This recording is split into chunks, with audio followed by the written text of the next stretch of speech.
తాకట్లో ఉన్న బంగారాన్ని విడిపించి ఆ రోజున మార్కెట్ ధర కట్టి మిగిలిన డబ్బును మీకు అందిస్తుంది కొమ్మూరి గోల్డ్.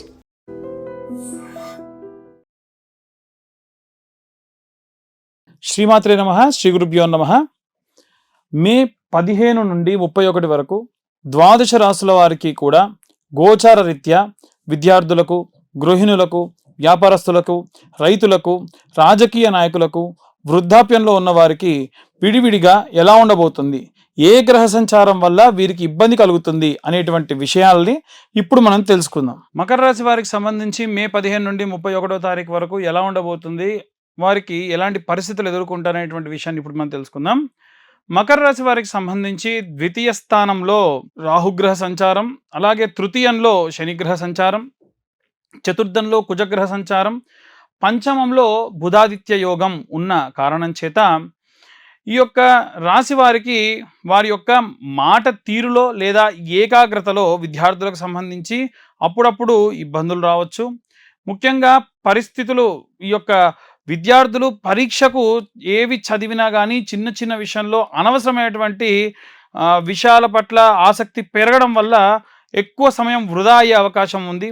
ప్రతిరోజు కూడా గణపతి యొక్క ద్వాదశ నామాలు, సరస్వతీ దేవి యొక్క ద్వాదశ నామాలు పఠించడం చాలా మంచిది. రోజు పిల్లలు లేవగానే కూడా సరస్వతీదేవి ముఖాన్ని అలాగే గణపతి ముఖాన్ని చూస్తే కూడా చాలా మంచిది. ఉద్యోగస్తులకు సంబంధించి దశమ స్థానంలో ఉన్నటువంటి గ్రహ సంచారం ప్రకారంగా ఈ యొక్క మకర రాశి వారికి అష్టమంలో ఉన్నటువంటి కేతుగ్రహ సంచారం, అలాగే ఈ యొక్క గ్రహ సంచారంలో ఉన్నటువంటి పరిస్థితుల వల్ల వృత్తిలో మంచి గుర్తింపు ఉంటుంది. కానీ ద్వితీయంలో ఉన్నటువంటి రాహుగ్రహ ప్రభావం వలన వీరి యొక్క పనులన్నీ చాలా నెమ్మదిగా అయ్యేటువంటి అవకాశం కనిపిస్తోంది.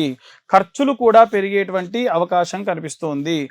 ఆఫీసులో పనితీరు బాగున్నప్పటికీ బాస్తో మాటలు కూడా పడేటువంటి అవకాశం కనిపిస్తోంది. కొంచెం కటువుగా వీరు మాట్లాడేటువంటి దానివల్ల కూడా ఇబ్బందులు, మనస్పర్ధలు వచ్చే అవకాశం కనిపిస్తోంది. శనివారం నాడు వీలైనంత వరకు కూడా హనుమాన్ చాలీసా పఠించడం వృత్తిపరమైనటువంటి ఆటంకాలు తొలగుతాయి. వైవాహిక జీవితానికి సంబంధించి షష్టమ స్థానంలో ఉన్నటువంటి గ్రహ సంచారం ప్రకారంగా భార్యాభర్తల మధ్య సఖ్యత పెరుగుతుంది. పాత గొడవలన్నీ సర్దుమణుగుతాయి. అనుకున్న పనులన్నీ కూడా సజావుగా సాగుతాయి. గత కొంతకాలంగా పిల్లల చదువు లేదా ఆర్థిక విషయాల్లో భార్యాభర్తల మధ్య ఉన్న అభిప్రాయ భేదాలు, ఒకరినొకరు అర్థం చేసుకోకపోవడం వల్ల ఇవన్నీ కూడా తొలగిపోతాయి. మళ్ళీ చెప్తున్న చాలామందికి శుక్రవారం నాడు లక్ష్మి అష్టోత్తరం లేదా అష్టకం చదవడం వల్ల దాంపత్య సుఖం అనేటువంటిది కలుగుతుంది.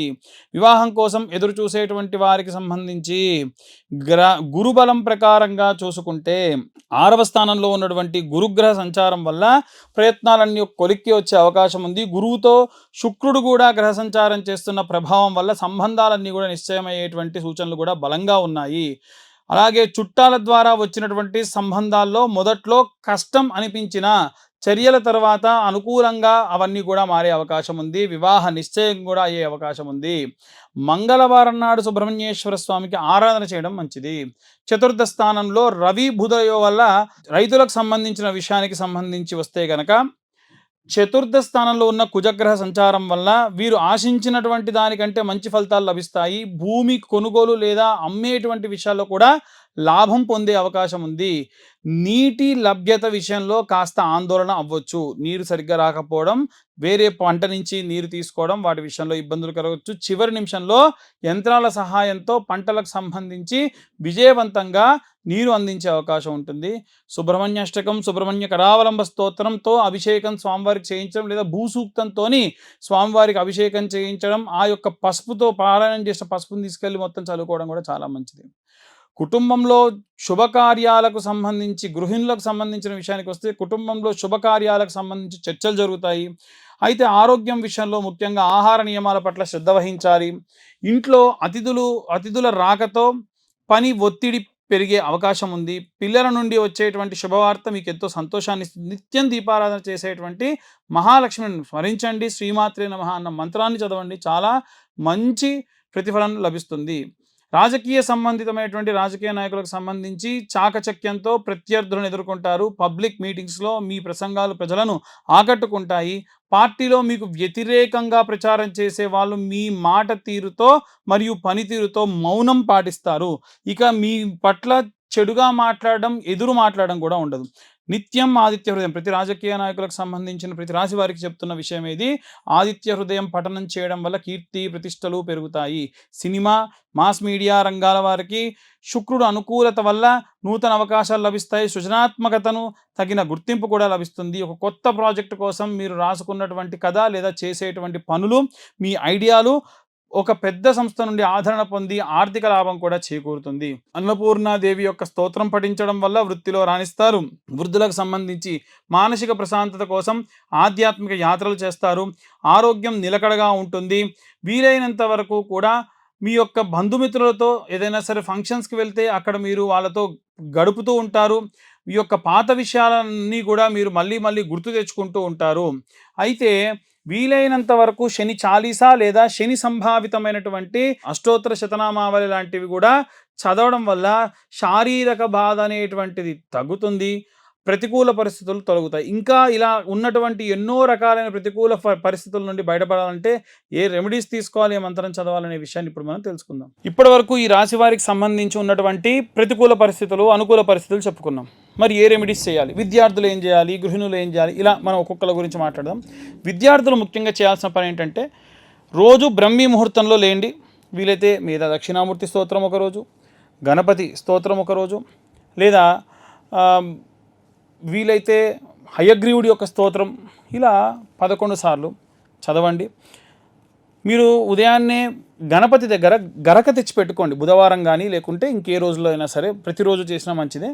గరక తెచ్చి దానికి కట్టలా కట్టి 11 కట్టలు కట్టి లేదా 21 కట్టలు కట్టి ద్వాదశ నామ స్తోత్రం లేదా ఏకాదశ నామ స్తోత్రం ఏదైతే ఉంటుందో ఆ నామాలన్నీ కూడా చెబుతూ స్వామివారి పాదాల దగ్గర పెట్టండి, ఫోటో దగ్గర పెట్టండి. సంకష్టి హోమాలు జరిగినప్పుడు అమ్మగారికో నాన్నగారికో తీసుకెళ్ళి హోమంలో లేకుంటే పూర్ణాహుతిలో వేయమనండి, చాలా మంచిది. ఒకటి. రెండోది, ఉద్యోగస్తులు ఎవరైతే ఉన్నారో ఉద్యోగస్తులు వీలైతే శనగల దండని దత్తాత్రేయ స్వామి దేవాలయంలో కానీ దక్షిణామూర్తి దేవాలయాల్లో ఆయన మెడలో వేయించండి. అది కూడా గురువారం నాడు మంచి గురుబలం పెరుగుతుంది. ఉద్యోగస్తులకు కావాల్సింది అదే. వివాహం కోసం ఎదురు చూస్తున్న వాళ్ళు కూడా ఇదే చేయాలి. వీలైతే మీ అమ్మా నాన్నతో చేయించండి. వివాహం కోసం ఎదురు చూస్తున్న వాళ్ళు గురువారం రోజు ఉదయం 7:20 నానబెట్టిన శనగలతో కూర్చున్నటువంటి శనగల దండని. అలాగే గురుగ్రహానికి సంబంధించి జపం కూడా చేయించుకోండి. ఈ యొక్క ఉద్యోగస్తులు అలాగే వివాహం కోసం చూస్తున్న వాళ్ళు, డైవర్స్ అయ్యి మళ్ళీ కలవాలనుకునే వాళ్ళు కూడా ఈ యొక్క రెమెడీ పాటించవచ్చు. అలాగే ఎవరైతే గృహిణులు ఉంటారో వారు నిత్యము కూడా శ్రీమాత్రే నమః అన్న పారాయణం చేయడము, గడపకు పసుపు పెట్టడం, రోజు స్నానం చేయకుండా ముందు స్నానం చేయకండి. మీరు స్నానం చేసిన తర్వాతకే ఊడవడం కూడా చేయాలి. స్నానం చేయకుండా చీపురు పడితే కూడా జ్యేష్ఠాదేవికి నచ్చదు. ఏదో రకమైన నష్టము, లాస్ అనేది జరుగుతుంది. సింపుల్ పని కదా. లేవగానే కాలకృత్యాలు తీర్చుకొని స్నానం చేసిన తర్వాతకే ఇల్లు ఊడవండి, లేకుంటే అస్సలు మంచిది కాదు. మళ్ళీ మళ్ళీ చాలాసార్లు చెప్పాను, ఇప్పుడు చెప్తున్నా. గడప పూజించుకోండి, గడపకు పసుపు పెట్టుకోండి, దేవుడి దగ్గర దీపారాధన చేయండి. భార్యాభర్తల మధ్యలో గొడవ ఉంటే భర్తతోని ఎంత గొడవ ఉన్నా సరే తీసుకొచ్చి సాయంత్రం సమయంలో దీపారాధన చేయండి. ఆవు నెయ్యితో కానీ, విప్ప నూనెతో కానీ, సంపెంగ నూనెతో కానీ ఎర్రటి ఒత్తులుగా చేసి కుంకుమతో చేసినటువంటి ఎర్రటి ఒత్తులతో దీపారాధన చేస్తే మంచిది. అలాగే వ్యాపారస్తులు బుధవారం రోజు ఆవుకు గడ్డి, పచ్చి గడ్డి కనుక నైవేద్యంగా సమర్పించడం, అరటిపళ్ళు పెట్టడం, దాని ఆరోగ్యానికి సంబంధించిన వ్యాక్సిన్ వేయించడం కూడా చేస్తే ఉన్నత వ్యాపారాభివృద్ధి కలుగుతుంది. ఇవే కాకుండా ఇక ఎవరైనా సరే వివాహం కోసం చూస్తున్నటువంటి వాళ్ళు ఉంటే గనక కన్యాపాష్పతం, వరపాష్పతం లాంటి హోమాలు చేయడం జరుగుతుంది. కింద నా నెంబర్ ఉంటుంది, కావాలంటే నెంబర్ కాంటాక్ట్ చేయొచ్చు. ప్రతి నెల 2వ అలాగే ఆఖరి మంగళవారంలో ఈ యొక్క కన్యావర పాష్పత హోమాలు చేస్తున్నాం. వివాహం కాని వారి కోసం ఈ యొక్క రుక్మిణి కళ్యాణం కానివ్వండి, కన్యావర పాశుపతాలు కానివ్వండి చేయించుకుంటే చాలా మంచిది. అవన్నీ కూడా మా ఆధ్వర్యంలో జరుగుతూ ఉంటాయి. ఇవే కాకుండా అవుట్ ఆఫ్ కంట్రీ వెళ్ళాలనుకునే వాళ్ళు కానీ, పొలిటీషియన్స్ కానీ ఆదిత్య హృదయం లేదా అరుణ పారాయణం చేయించడం చాలా మంచిది. రాజశ్యామల అమ్మవారికి సంబంధించినటువంటి యాగం చేయడం కూడా మంచిది. ఈ రాజశ్యామల అమ్మవారి యొక్క హోమానికి సంబంధించి పీతవర్ణం, గ్రీన్ కలర్ పంచ కట్టుకొని ఈ హోమాన్ని చేయించాలి. ఇవి కూడా ప్రతీ నెల, అంటే ఒక్క రాజకీయ నాయకులకే కాకుండా ఫారిన్ కంట్రీకి వెళ్ళాలనుకున్న వాళ్ళకి, అధికరణ సిద్ధి రావాలనుకున్న వాళ్ళకి, ప్రమోషన్స్ రావాలనుకున్న వాళ్ళు కూడా ఈ హోమాలలో పాల్గొనవచ్చు. ఇవి కూడా ప్రతీ నెల కూడా ఇవి కండక్ట్ చేసేటువంటి ఆలోచనలో ఉన్నాము. ఇలా మనకు ఉన్నటువంటి ఎన్నో రకాలైనటువంటి దోషభూయిష్టమైన పనులన్నీ కూడా మనం ఈ రెమెడీస్ ద్వారా తొలగించుకోవచ్చు. రైతులకు సంబంధించి, పొలాలకు సంబంధించి ఇబ్బంది పడుతున్న వాళ్ళు చాలామంది ఉన్నారు. సుబ్రహ్మణ్యేశ్వర స్వామికి కానీ, ఆంజనేయ స్వామికి కానీ అభిషేకం చేయించండి. ఆంజనేయ స్వామికి అభిషేకం చేసిన జలాన్ని కొంత తీసుకొని బాటిల్లో పెట్టుకోండి. సుబ్రహ్మణ్యేశ్వర స్వామి అంటే జంటనాగులు, రావి చెట్టు వేప చెట్టు కింద జంటనాగులు ప్రతిష్ఠించుంటారు కదా, అక్కడ మీరు అభిషేకం చేసి ఆ పాలు నీళ్లు పడ్డ మట్టి ఉంటుంది కదా, ఆ మట్టి తీసుకొని ఆంజనేయ స్వామికి అభిషేకం చేసిన నీళ్లు ఈ మట్టి మీ పొలంలో చల్లుకోండి. నైరుతి మూలలో నిమ్మకాయ కోసి పెట్టండి, గుమ్మడికాయ కొట్టి పెట్టండి. బలి కుంకుమ పసుపులు వేయకూడదు, కేవలం కోసి అలా పెట్టాలంతే. దానివల్ల పంటకు ఏవైనా సరే చెడు దృష్టి దోషం అన్నీ కూడా పోతాయి. ఒకవేళ మీకు చాలా పెద్దగా ఉందనుకోండి, దాన్ని విడివిడిగా భాగాలు ఎకరం భాగాలుగా చేసుకొని ప్రతి ఎకరానికి కూడా ఈ నిమ్మకాయ జస్ట్ ఒక నిమ్మకాయ కోసి పెట్టండి. అది మీరు ఏ వారమైనా చేయొచ్చు, సోమవారం నుండి ఆదివారం వరకు ఎప్పుడైనా చేయొచ్చు. ఈ వారం చేయాలి ఈ వారం చేయకూడదు అని ఏమీ లేదు, అలా చేయండి. దీనివల్ల రైతులందరూ కూడా మంచి అభివృద్ధి చెందుతారు, బాధపడకుండా ఉంటారు. అకాలంగా ఏమన్నా జరిగేటువంటి పనులని మీకు ముందే తెలుస్తూ ఉంటాయి.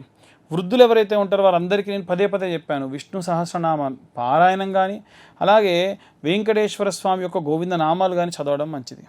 భార్య భర్త ఇద్దరు కూడా కూర్చొని రోజు సాయంత్రం పూట ఏదో ఒక స్తోత్రం కలిసి చదవడం వల్ల విశేషమైనటువంటి లక్ష్మీ కటాక్షం కలుగుతుంది. డబ్బు కోసం ఇబ్బంది పడుతున్న వాళ్ళకు కూడా ఇబ్బందులన్నీ కూడా పోతాయి.